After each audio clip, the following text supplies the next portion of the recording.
there is a figure that lurks in the shadows of both history and imagination. A name that drips with terror, a legend whispered across centuries, a monster that stalks not just the night, but the darkest corners of human fear. Dracula. For many, he is nothing more than a vampire, a creature of fiction, a predator born from the pages of a Gothic novel. He wears the cape, he bears the fangs, he slips into the room of the innocent, feeding on blood and vanishing before sunrise. But what if behind that story of fantasy there was a truth far darker than the myth itself? What if the monster was real, not in the form of an immortal vampire, but as flesh and blood, a man whose cruelty surpassed anything that legends could invent? Tonight, we descend into the abyss of history, peeling back the layers of myth to reveal the reality of the one they called Dracula. Before we step further, pause for a moment. If you're someone who hungers for stories buried in time, for history's darkest corners and secrets too grim for the daylight, then this journey is made for you. Support this channel, give this story a like, and subscribe so you never miss the shadows that history has left behind. Because what follows will test your heart. The legend of Dracula, as most of the world knows it, was born in 1897, when Bram Stoker, an Irish author, published his groundbreaking novel. The book introduced Count Dracula, the vampire who became a cultural icon, the ultimate predator of horror. Stoker's Dracula lived in a castle in Transylvania. He could turn into a bat, he feared the cross, he needed the blood of the living to survive. Over the decades, films, plays, and novels painted him into immortality. From Bela Lugosi's iconic stare in the 1930s to modern retellings, Dracula became not just a monster, but the monster. Yet, what many readers never realized was that Stoker did not choose the name Dracula by accident. He pulled it from history, and the man who bore that name was no supernatural being, no creature of myth, but something far more terrifying. A prince who ruled with a hand so drenched in cruelty that stories of his atrocities still haunt us centuries later. His name was Vlad III of Wallachia, born in 1431 in a land caught between empires, betrayals, and endless wars. His father, known as Vlad Dracula, carried the symbol of the dragon, a mark from the chivalric order of the dragon, created to defend Christianity in Eastern Europe. From this, the son inherited the name Dracula, meaning son of the dragon, a noble lineage, a title meant to inspire respect.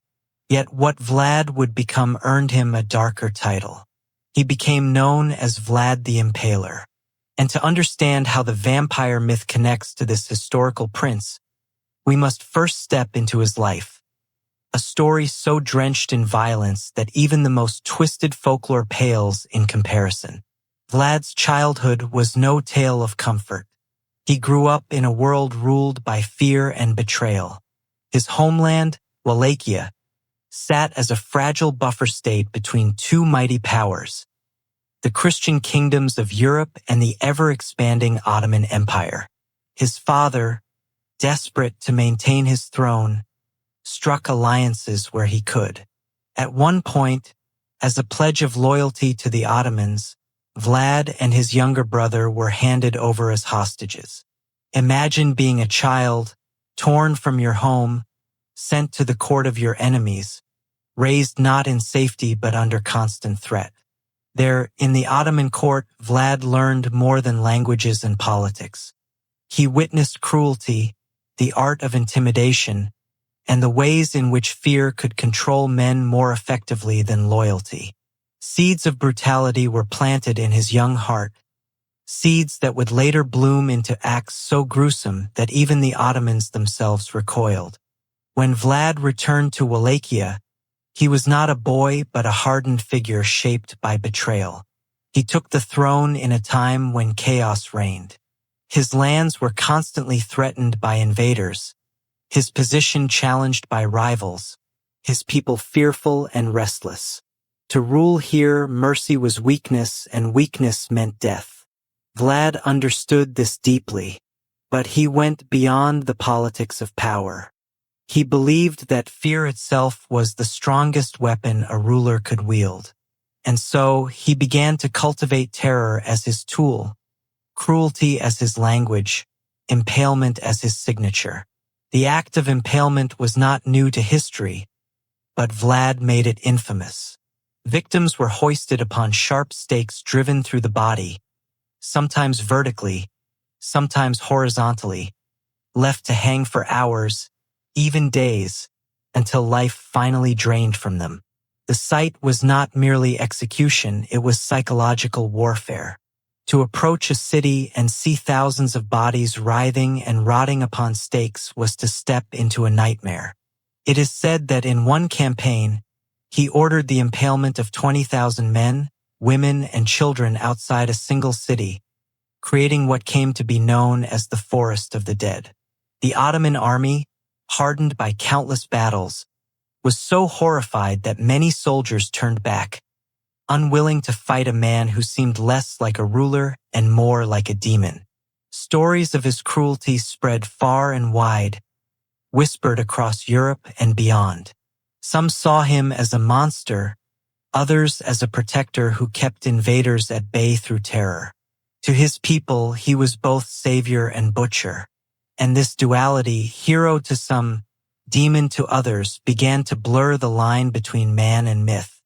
Centuries later, when Bram Stoker stumbled across the name Dracula, he was drawn not only to the word's mysterious sound, but also to fragments of this cruel prince's history. He read of a ruler who dined among his impaled victims, who drank from golden cups while the stench of death filled the air. Legends said Vlad would sometimes dip bread in the blood of those he executed. Whether these tales were truth or exaggerated propaganda, they fed into the idea of blood and cruelty. Stoker took the name, merged it with ancient vampire folklore from Eastern Europe, tales of the undead, creatures rising from their graves, feeding on the living, and thus Dracula the vampire was born, a fusion of history's cruelty and folklore's horror. But let us not forget, the real Vlad Dracula needed no fangs, no immortality, no coffin to strike terror into the hearts of his enemies. His reign of blood was enough, and perhaps that is what makes his story so compelling. For when we think of monsters, we imagine beings beyond human. Yet history teaches us again and again that the darkest monsters often walk in human skin. The myth of Dracula became entertainment. The truth of Vlad became a warning of how power, fear, and cruelty can shape a man into a legend darker than fiction itself. And as we step deeper into his tale, we begin to see that perhaps the line between myth and reality is thinner than we dare to believe.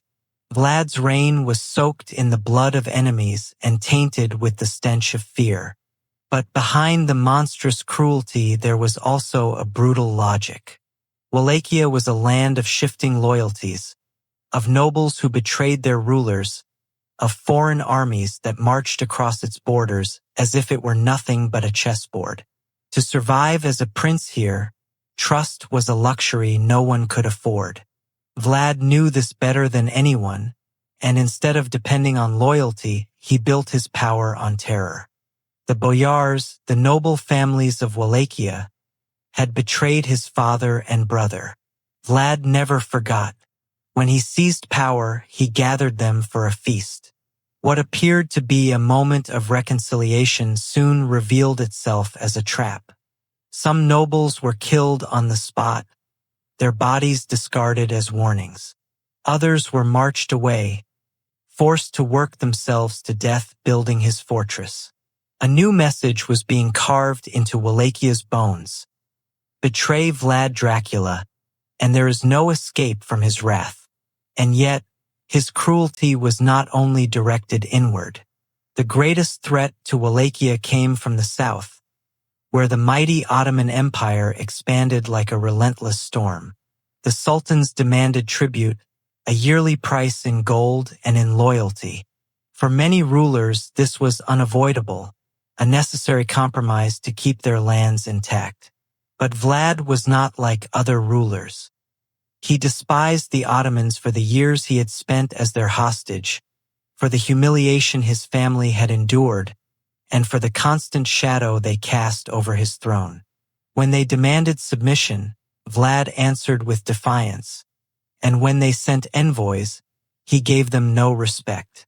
One story tells of Turkish emissaries who refused to remove their turbans in his presence, claiming it was against their custom. Vlad praised their devotion to tradition, and then ordered the turbans nailed to their heads. Whether myth or truth, it was the kind of story that spread like wildfire, burning his image into the minds of his enemies. When open war came, Vlad wielded terror as his greatest weapon. His soldiers fought fiercely, but it was his psychological warfare that defined him. As the Ottoman armies advanced, they found villages emptied, fields burned, wells poisoned, and when they pressed deeper into Wallachia, they encountered something far more horrifying. Forests of impaled bodies lining the roads, soldiers, peasants, even captured prisoners. The sight broke morale, gnawed at the minds of men who thought they had seen every kind of brutality. Here was something beyond war. It was theater, a stage of death performed for maximum effect. The Sultan himself, upon seeing one of these forests of the impaled, is said to have recoiled in disgust. To his enemies, Vlad was a nightmare made flesh. To his people, he was both savior and tyrant. Some argued his cruelty brought stability, driving out invaders, crushing rebellion, ensuring safety through fear. But others whispered of a man who took too much pleasure in blood, who saw not just necessity but satisfaction in cruelty. Reports circulated of him feasting among the dead, of him raising his cup as the screams of the dying filled the night. Were these exaggerations created by his enemies, or were they fragments of truth that slipped through the veil? The line is impossible to see clearly, but it hardly matters. Once a man is painted as a monster, history rarely lets him escape.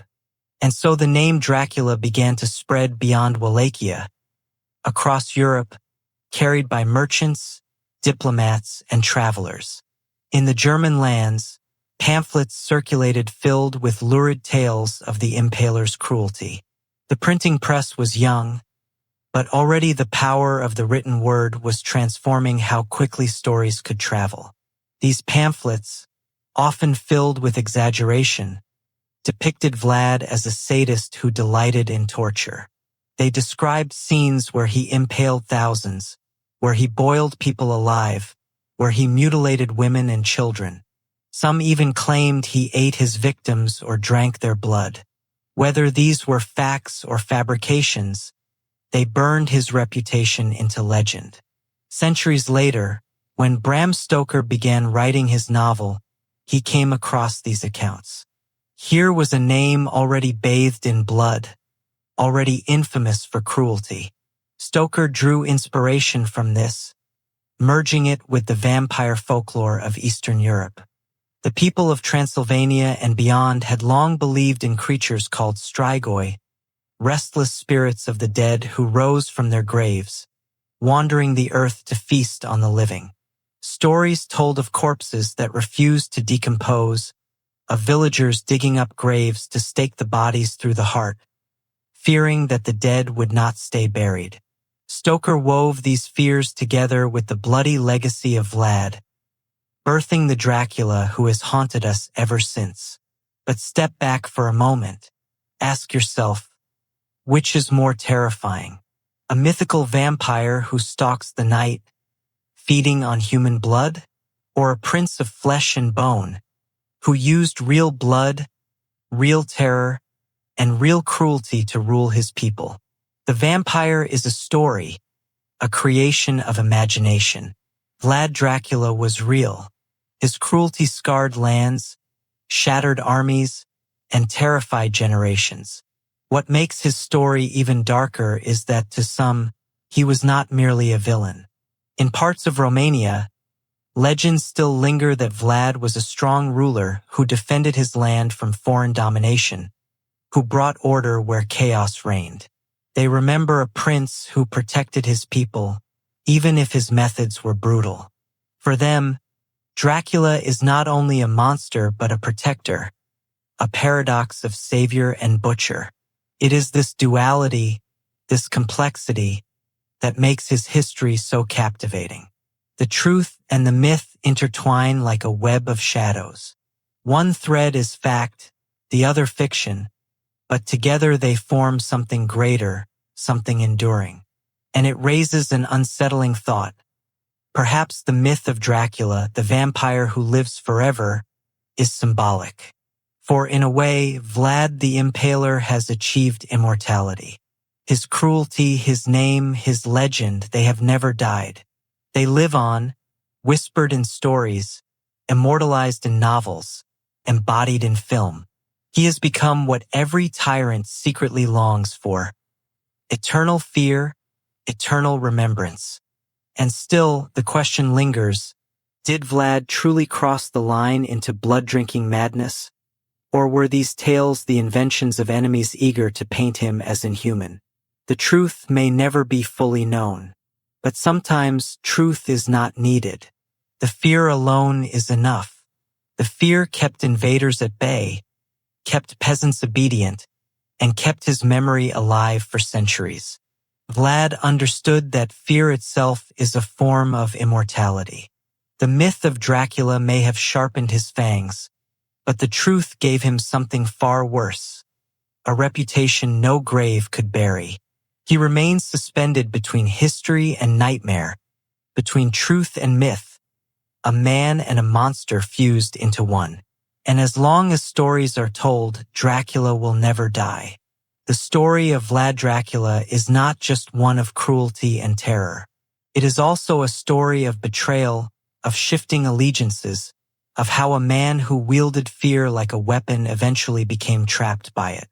For no matter how strong a ruler appears, no matter how terrifying his reputation becomes, history has a way of consuming even the most monstrous of figures.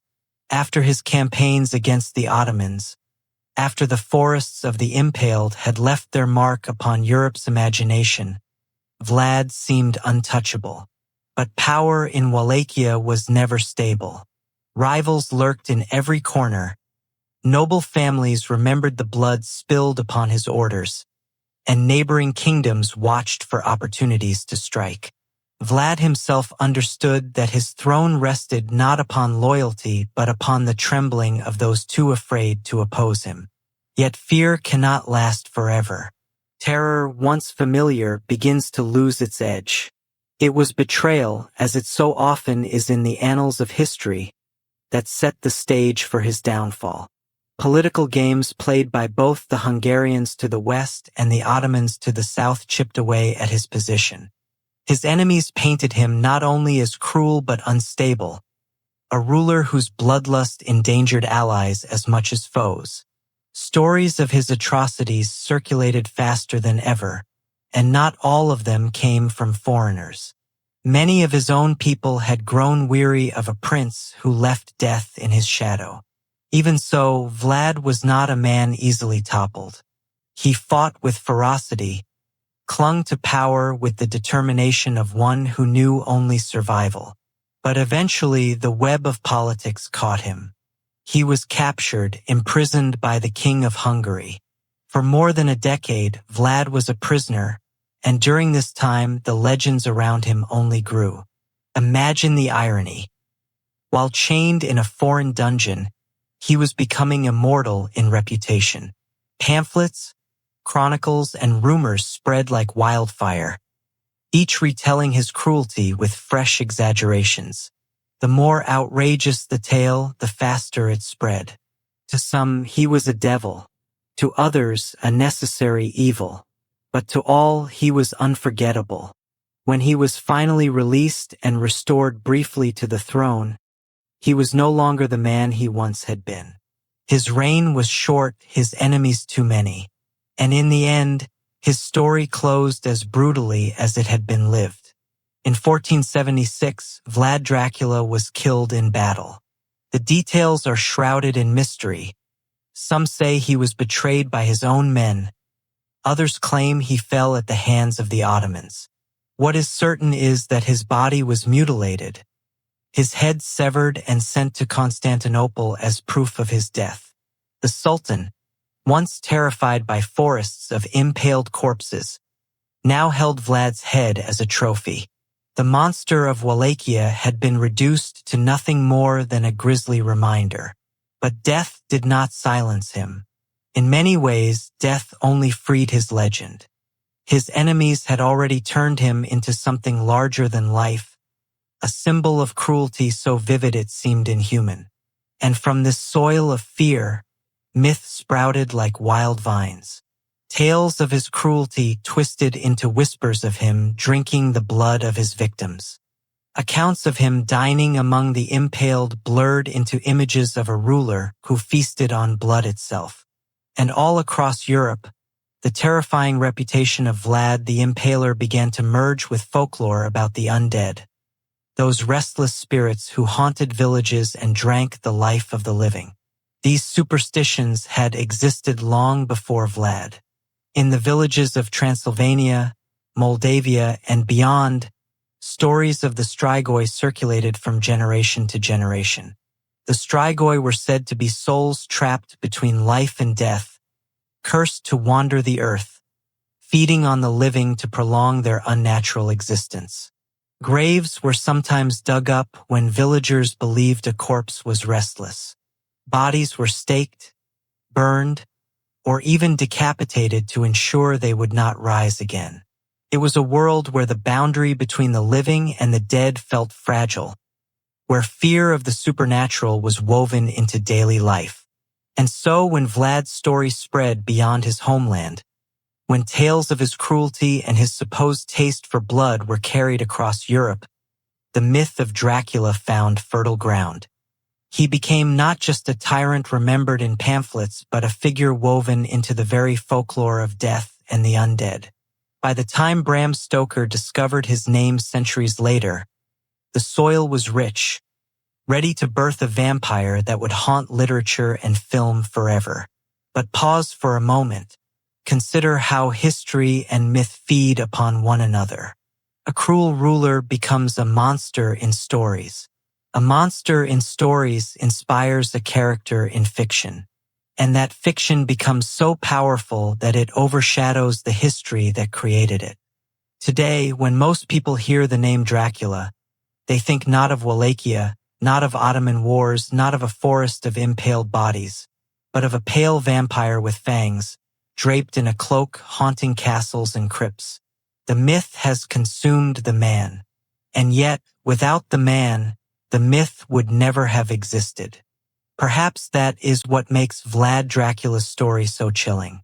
The vampire is a work of imagination, but the impaler was real. The bodies were real. The cruelty was real. And the fear he sowed in his lifetime never truly died.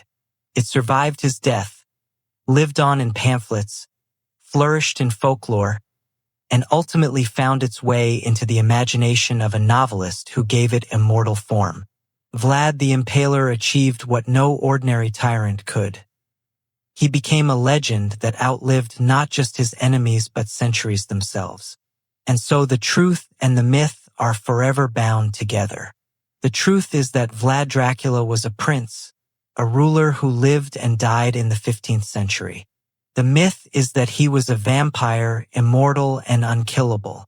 Yet, in a way, the myth holds a different kind of truth. For through fear, through stories, through endless retellings, Vlad has achieved a form of immortality. He cannot rise from the grave, but he never needed to. History itself resurrects him again and again. As the centuries roll on, one question lingers in the shadows. Is it worse to be remembered as a man who lived in blood, or to be reborn as a monster who never dies? Vlad Dracula was both, And that is why his story continues to haunt us. The death of Vlad Dracula should have been the end. A body discarded, a head displayed as a warning, a cruel prince reduced to dust. But history does not work so neatly. Some men vanish when they die. Others linger like ghosts, whispered about until rumor makes them eternal. Vlad belonged to the latter. His legend seeped into the soil of Europe like blood spilled upon a battlefield, staining memory in ways no time could wash away. In the centuries that followed his death, the Ottoman Empire grew, Europe shifted, kingdoms rose and fell. Yet, the shadow of Vlad the Impaler never truly disappeared. Stories of his cruelty were retold in monasteries, in taverns, in chronicles penned by enemies who painted him as a monster and by allies who half feared, half admired him. To the peasants who lived in the lands where he once ruled, his name became a cautionary echo, invoked like a curse. Children grew up hearing stories of the voivode who dined among corpses and impaled whole villages. These memories were not just stories. They were warnings written in blood. But stories, as they travel across generations, are never still. They change.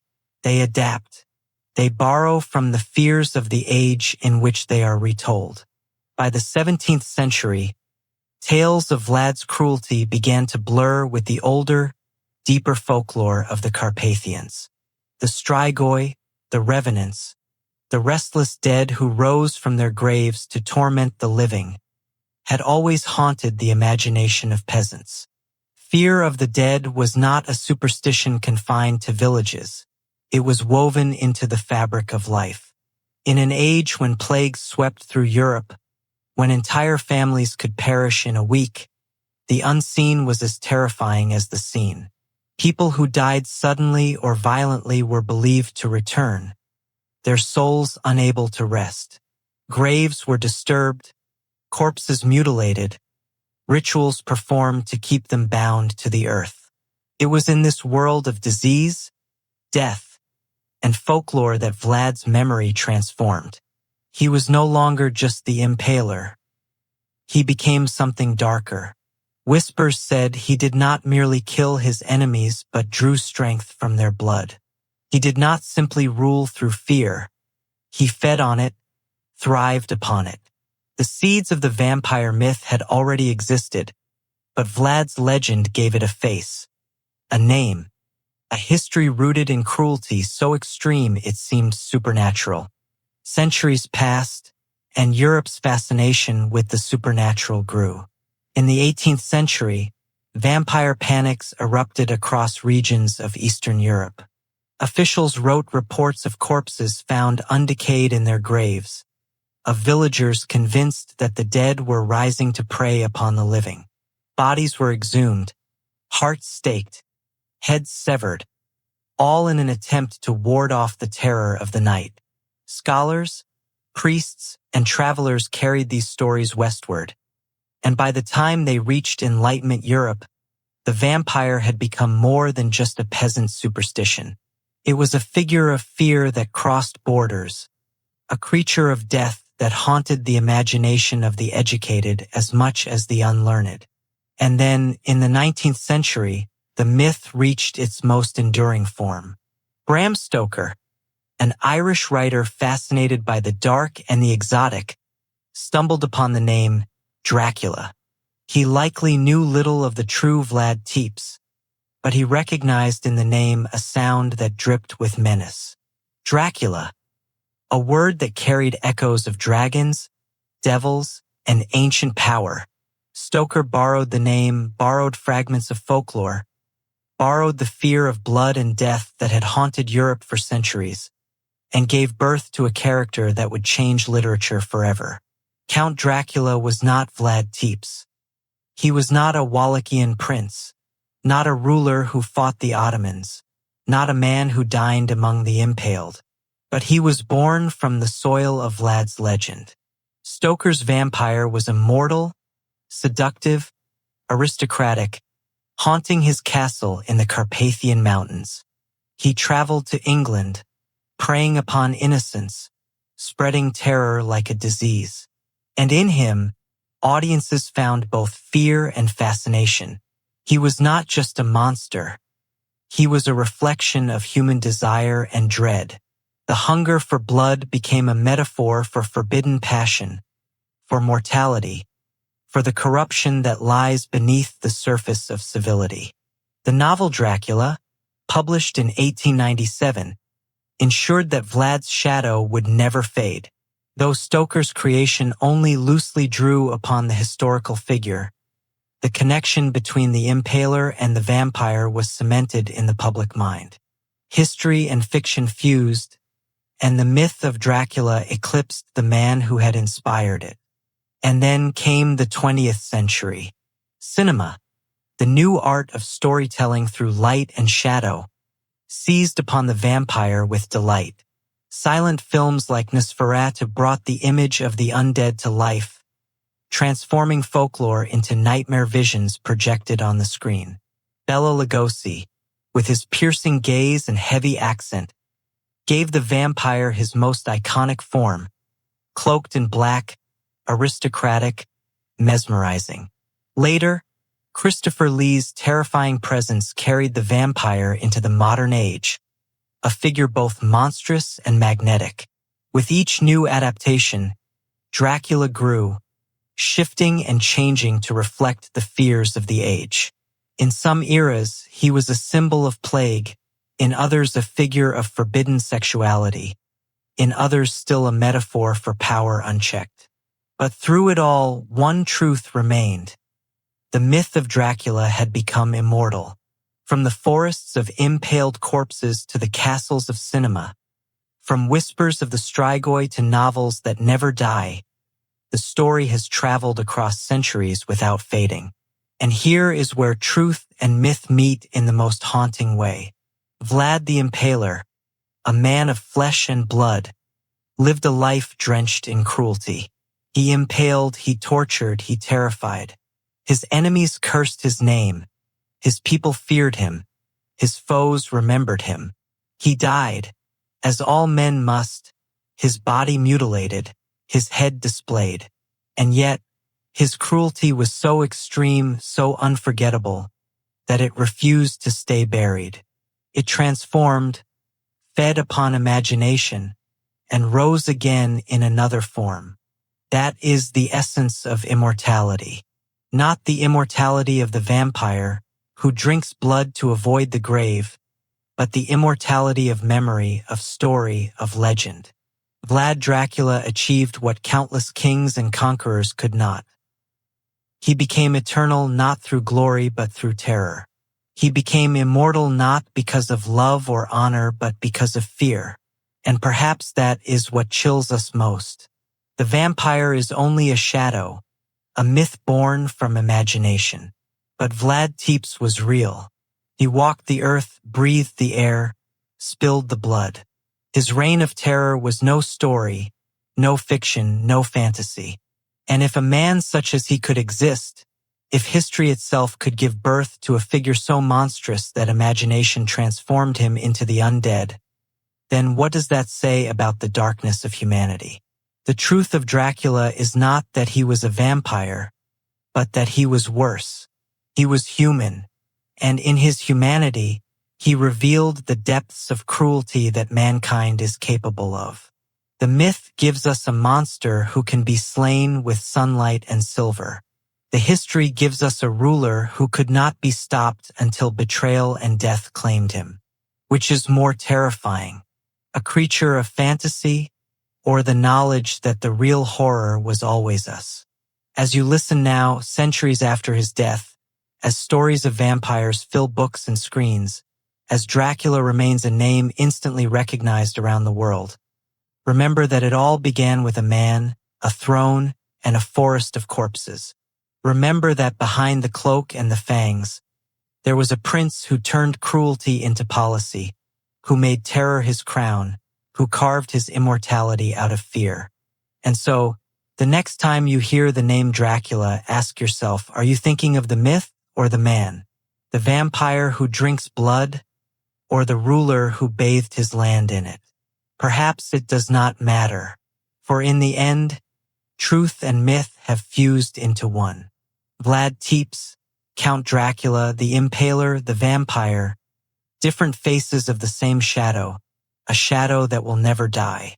The grave has long since closed over him, the body long since dust. But the legend remains, stalks us still, and maybe, just maybe, that is the most terrifying truth of all.